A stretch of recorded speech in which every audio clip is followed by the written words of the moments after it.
WNBA has been trying to fight for better pay, and they bring up how the worst NBA player makes more than the best WNBA player. And on the surface, you would be like, yes, they need better pay, they need more pay. But when you take a deep dive, once you see the numbers, I think that it might change your mind.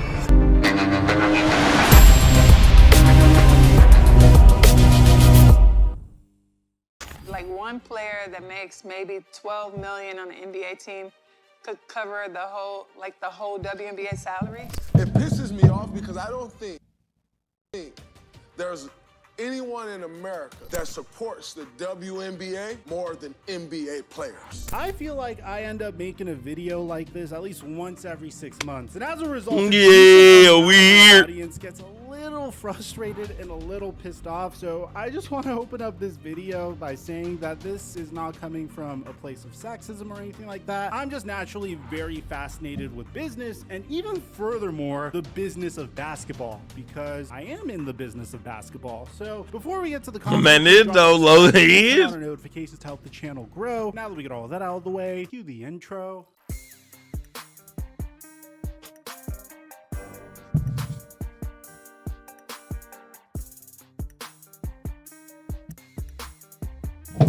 This issue, you decide to go out with some friends, but you want to pay partner the job as over that pretend that this man got so many sponsors, man. Subscribe flight worth at least. I'm trying to get bridge. I feel like this is all right, here we go. Check 1 2 1 2. What's going on, everybody? I feel like this is an age-old debate. We've heard it all the time throughout the history of the WNBA and the NBA. And it's the fact that every once in a while you'll see a WNBA star be a little disgruntled about the fact that they aren't paid very, very much. And usually the top argument is, why on earth are the top players in the WNBA like Skylar Diggins-Smith, Elena Deladon, Natasha Howard paid around the ballpark of $200,000 a year, whereas when you take I ain't gonna lie.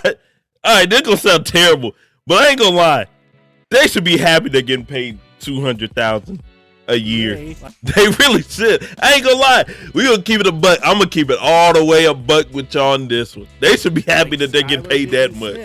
I ain't gonna lie. Natasha Howard paid around the ballpark of $200,000 a year, whereas when you take a look at a player like LeBron James's salary, or Russell Westbrook, or Steph Curry, they're getting paid in the upwards of 48 to.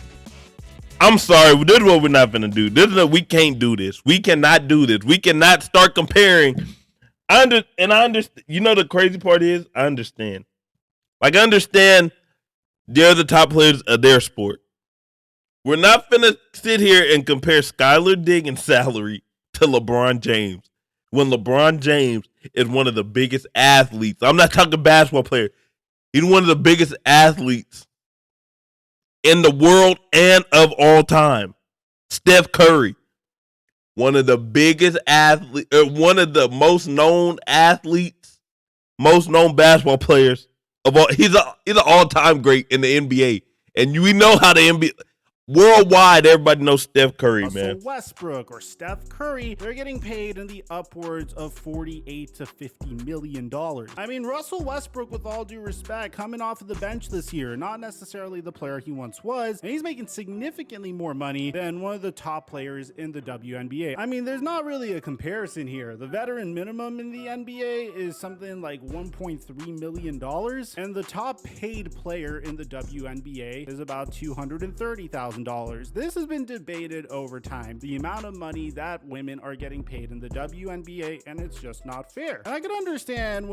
This is what I don't understand. They're like this. Hold up. Let's see if he very black and white perspective why you would feel that equal pay. In an ideal world, I would love to see a WNBA where the women are thriving despite playing. They don't deserve. I'm sorry. They don't deserve fair pay. I'm sorry. Completely out of left field. Where is this even coming from? Why are you bringing this up? What does this even have to do with the NBA? Well, a couple days ago, I was just innocently scrolling on Instagram. As I was scrolling on Instagram, obviously one of the pages I follow, because I mainly follow sources, was ESPN. Now, ESPN posted a pretty interesting podcast clip featuring Kelsey Plum, one of the players in the WNBA. The cover photo of this was, we're not asking to get paid what the men get paid. We're asking to get paid the same percentage of revenue shared. So let's listen to what Kelsey Plum has to say. You're not asking to get paid what the men get paid. We're asking to get paid the same percentage of revenue shared. Okay. You know what I'm saying? Got it. So that's a huge misconception. That's a huge misconception. Okay, Yeah, because every video is like, oh, this person gets paid this person gets paid that, right? So I want to be really clear about that. Like, I don't think I should get paid the same as LeBron. I'm glad she did. Even though they should be happy what they're getting paid now. If if she was like, I need to get paid $48 million, I'd kick her out the league. I ain't gonna lie to you. But the percentage of I ain't gonna lie to you. They sell my jersey in Mandalay Bay. I don't get a dime. You don't get any money from jersey sales? That's crazy. In the NBA, they have percentages of revenue shared for the players, right? So jersey sales. How many jersey sales is she really selling? Every year, these contracts get bigger and bigger and bigger, right? Yeah, massive. But that's because their CBA, it negotiates where if the owners are making certain types of money, they get that as well. Got it. In the WNBA, that's not the case. So what Kelsey Plum is asking for is significantly different than what players in the past were asking for, like Liz Cambage, for instance. She's saying that she feels entitled to a percentage of the revenue generated by the WNBA when... How much are they generating? Jersey. And I can understand why people would think this makes a lot of sense. And ultimately... See, cause this is the only problem I have. In anything, I've never seen like in anything in general, I've never seen it to where we should get paid a certain amount regardless of the amount of money we're bringing in. You know what I'm saying? Like, look, if you just look at this clip right here, there's a lot of empty seats all right here in the middle. Like, the reason LeBron and them get paid that much is because how much money they make towards said organization, said team, is significantly more. Owners aren't going to pay. Like, if you really were to sit there and be like, see what LeBron James is worth. Like, if you really were to sit down and be like, LeBron James is worth such and such, what he's getting paid is nowhere close to what he's actually worth. That's what I think. Because realistically, I wouldn't. If I'm an owner, right, I want to make money off of you. So what you generate to our organization, to our franchise, it's not gonna be nearly what I'm gonna pay you per year. You know what I'm saying? Like, I'm making $90 million a year off you, so I'm gonna pay you 48, and that's even a stretch. Cause I bet you they selling way more off LeBron jerseys, merchandise, tickets, all type of that. I'm telling you, man. So, how much are they really bringing in for them to ask for a percentage? And I will admit it was kind of botched. I haven't been sleeping really well. But the top comment from the Flight Mic is they don't generate revenue, which huge mistake. They don't. They do generate revenue. Not a lot, though. The NBA does generate revenue. We did some digging here. To give you an idea, the amount of revenue that they generate is about $60 million. Now, bear in mind, this is from a few years ago. But if you were to type into Google, how much money does the WNBA generate? Well, it's about $60 million on average. But here's the problem with any business. Do you hear that? Okay, think about this. They themselves generate $60 million. This man LeBron, his contract, I know LeBron generate way more. So I'll give LeBron more percentage of the revenue he brings in because he brings in so much. You know what I'm saying? Like, I'm not finna lowball LeBron when he brings all the revenue. Like, yes, he's not gonna get majority of the revenue that he actually generates, but for the most part, I'm gonna give him a good share of. I'm gonna give him a good portion, a good little chunk of the revenue that he's bringing, since he's bringing it in. If the whole WNBA combined generates $60 million, that should be around, you know what I'm saying? You're Like, hoping for is to turn a profit. The amount of revenue you generate doesn't mean anything if you're spending that $60 million on leases for the stadiums, on salaries for the players. yeah, you got to on think about paying all the that. referees, and all the other costs that come with running a business. And whenever you do the most basic research to figure out whether or not the WNBA turns a profit, you literally see this. Never, not once in the history of the WNBA, They're losing money. turned a profit. If they're not turning a profit, you know what that means? They're losing money. They're literally losing money having the WNBA. See, so that's why, and they're getting paid $200,000. About almost $300,000. The league has made strides in terms of viewership in recent years, and they recently landed $75 million in investment money that values the entire operation, the league and all of its teams, at $1 billion. Essentially, what you should look at this as is a startup league. Yeah, it's been around for quite some time, and yeah, it's taking some time to catch on with fans. In this instance, man, Kelsey Plum asking for a percentage of the revenue generated from her jersey sales to pay herself as opposed to going towards paying the company when the NBA is already subsidizing the WNBA, by the way. Like, the NBA is losing money on the WNBA. They're consistently losing money on the WNBA, but they still take the loss because they believe in the long-term future of the WNBA. They also want to give women an opportunity to play basketball. Do y'all hear that? What did I just say? They're losing money on the WNBA, but they still got it going. And they're making six figures off of it a year. Like that, like that. That's the part I don't understand. I think I know how. See, I've always said this, and I think this would fix the viewership and all that. If you lower the goals in the WNBA, more people will watch. I guarantee it. I 100% guarantee it. If I go down and there's a fast break, and I see a woman rise on another one like that, people are gonna buy. Because if we let's keep it a buck. I want y'all to be all the way 100 with me. How many viewers does each women's sport get? Nobody's really watching WNBA. If we keep it a buck, you got the UFC like fighting, and then they said I seen someone that was like Serena Williams. They're gonna get views. You know what I'm saying? They're going to get eyes and attention and all that. People love to watch the UFC, the women's fight, because they're some of the most entertaining fights in the sport. Serena Williams, she built that by herself. So people are going to watch Serena Williams because of how, like, the career that she's built. She built that. She deserves that because people want to watch her. So she deserves the amount of money she's making.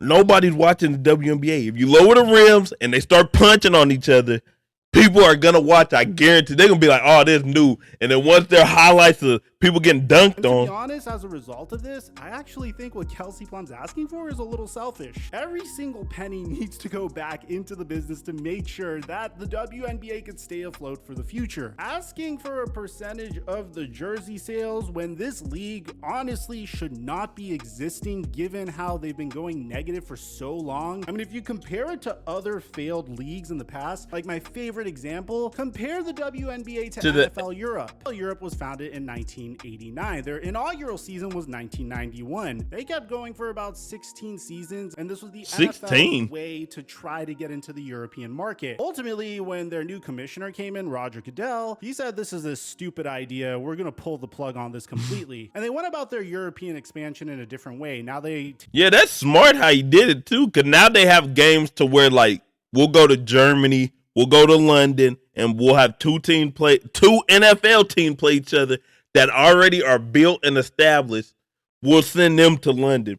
So therefore, we are getting eyes in Europe without having to lose money because it's already our league. You know what I'm saying? That is actually smart and it makes sense. Plug on this completely. And they went about their European expansion in a different way. Now they take their best players and they play a few games in Mexico City and in Germany, and usually it turns out really well. And as a result of fans watching good players as opposed to watching mediocre players, it seems like there's more interest in Europe in the NFL. But that was 16 years, man, and then the NFL pulled the plug on that project. The WNBA is technically one commissioner away who doesn't believe in this product to completely pull the plug on this project. Yeah, they're lucky, this isn't man. Me coming from a place of hating women's sports. They're bro, just loot. They don't generate enough money. Succeed. So let's look at some of the comments. Everyone going on about, but the WNBA doesn't make a profit, are missing the point. That's part of the sexism. The men's leagues get way more funding, advertising, sponsorships, and support. They get put on the prime channels, etc. And the men's league has existed for decades longer and built up a much larger established fan base. How on earth is the WNBA supposed to compete with that? This is this stuff like this gets on my nerves. If you just look at the attendance, you would know that people aren't going to watch WNBA games. Because a lot of the times, it's not like, a lot of times there are WNBA games that are going on where NBA games aren't. And they still don't generate enough views and all, like viewership.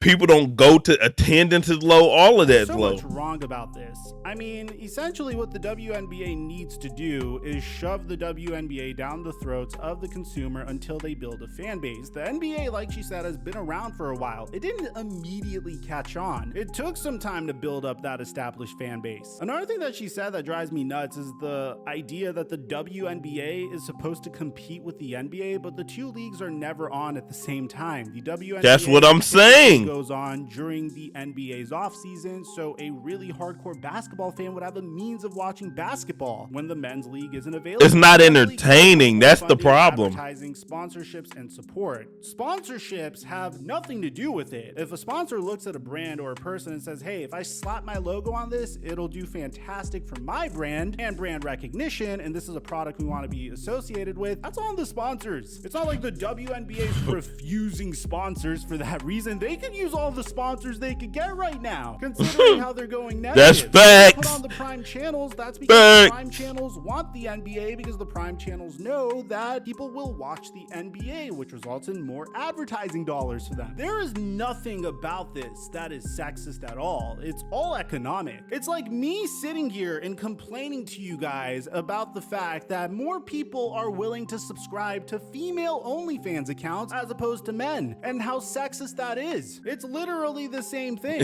Exactly the same. And says it's like going to a new tech company and asking them why their stock price isn't beating Apple already, because Apple have already cornered a huge chunk of the market and there's not much room to compete. Without the subsidies of the NBA or some other huge donors, there is no way that a women's league would be able to afford to pay for the stadiums and TV coverage necessary to reach enough people to turn a profit in the world of modern sports. The cost of entry is so prohibitively expensive because the men already drove the prices up. I want to know, I wish I could find out if the people commenting if these women actually watch WNBA sports. That's something I do want to know. I want to know, do y'all faithfully watch these WNBA games?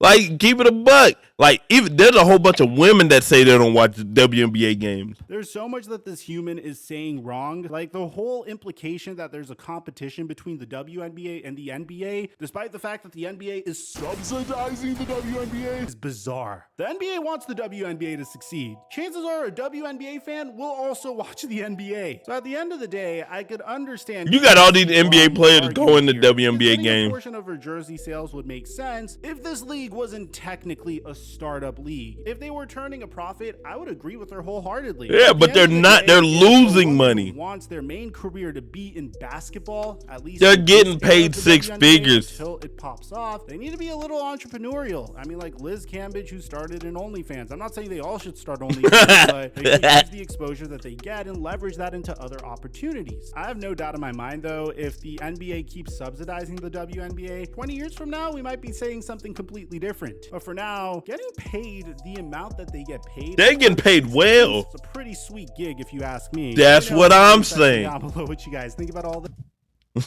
This is crazy. I'm your boy Mike, and I'm dropping our mic until our next upload. I need to mess around, play the WNBA, put a wig on, play the WNBA.